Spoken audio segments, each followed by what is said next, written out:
बच्चों को ये कैसे गलत लगता है, हमने यहाँ विस्तार में चर्चा की है। 23.45 इसे पढ़ते हुए वे कहते हैं 23.45 यानी कि 45 वास्तव में 23 की तुलना में एक छोटी संख्या है। जब वे इसे नहीं जानते हैं तो वे 23 अंक 45 कहते हैं। इसे 4-5 कहना होगा। जब हम वर्ग पंक्तिका पुस्तक में लिखते हैं अभ्यावेदन चरण में, तो उन्हें पता चलेगा कि इकाई से कम संख्या हो सकती है। इसी तरह दशमलव प्रणाली में दशमलव संख्या और भिन्न के बीच का अंतर अक्सर वे नहीं जानते।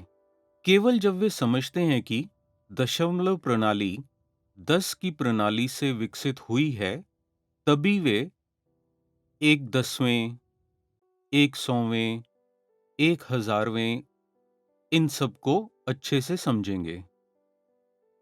हम सब कुछ 10 के टुकड़ों में विभाजित कर रहे हैं, लेकिन भिन्नों में हम उन्हें किसी भी भाग में बांट सकते हैं। ये उस तरीके पर निर्भर करता है जिससे हम उन्हें सिखा रहे हैं। सिस्टम के बीच का अंतर और संबंध के बारे में अगर हम उन्हें स्पष्ट रूप से समझाते हैं, वर्ग पंक्तिवत पुस्तक में अभ्यावेदन चरण को स्पष्ट रूप से समझा जाना चाहिए।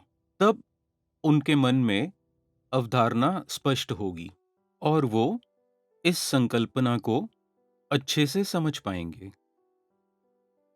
अब तक हमने देखा कि दैनिक जीवन में दशमलव प्रणाली का उपयोग कैसे किया जाता है, किन अवधारणाओं को सिखाने के लिए इस्तेमाल किया जा सकता है और दशमलव संख्याओं को जोड़ने और घटाने और बुनियादी कार्यों को करने के लिए किन उपकरणों का उपयोग कर सकते हैं। हमने ये सब सीखा और हमने हमने पैसे और अन्य संदर्भों में दशमलव प्रणाली सीखी। हमने इस सब का इस्तेमाल देखा। हमने ये सब देखा। धन्यवाद।